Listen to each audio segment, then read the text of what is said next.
Purihin ang Diyos, purihin ang ating Panginoon. Alam mo ba na ikaw at ako ay katiwala lamang? Sa Ebanghelyo ngayon makikita natin na ang isang mayaman ay tinawag niya ang kanyang katiwala upang ipagsulit ang lahat ng mga bagay na ipinagkatiwala ng may-ari sa kanya dahil nalaman niya na ito'y nilulustay niya.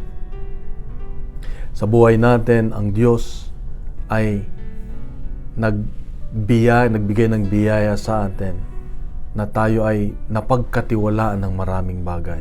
Unang-una, ang ating buhay. Pangalawa, pamilya.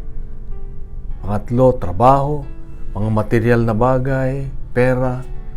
Maaring hindi ka ganung kayaman o maaring ikaw ay napagkatiwalaan ng marami o eksakto lang o baka naman kung minsan laging nagkukulang. Pero meron pa rin ipinagkatiwala ang Diyos sa iyo at sa akin na kailangang ipagsulit natin, hindi lang sa pagdating ng panahon, pero araw-araw tayo ay pinagsusulit ng Diyos. Paano natin ito inaalagaan? Paano natin ito ibinabalik sa Kanya? Magandang ehemplo yung ating trabaho. Kung wala ba yung ating mga amo, nagtatrabaho ba tayo? Sa Ebanghelyo ngayon ay makita natin na dahil hindi siya napagkatiwalaan, binabawi ng may-ari.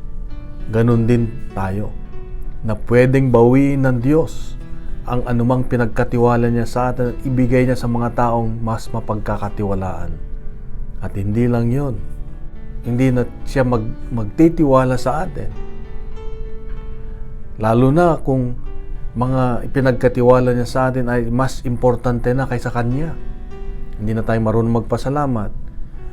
Mas nagiging kaagaw na niya sa buhay natin. Kaya tatanggalin niya sa atin dahil ayaw niya ng may kaagaw sa buhay natin. Kaya kapatid, ito ang tinitignan ng Diyos sa atin ngayon. Yung puso natin, kung paano natin ito iniingatan yung lahat ng mga pinagkatiwala sa atin. Pinagyayaman ba natin? Inalagaan ba natin? Minamahal ba natin? At ibinabalik ba natin sa Diyos lagi, araw-araw, na parabang na aminin natin na sa Kanya ang lahat. Kapatid, ganito tayo kamahal ng Diyos. Mahal ka ng Diyos. Isang mapagpalang Biyernes sa iyo at sa iyong mga mahal sa buhay, kapatid.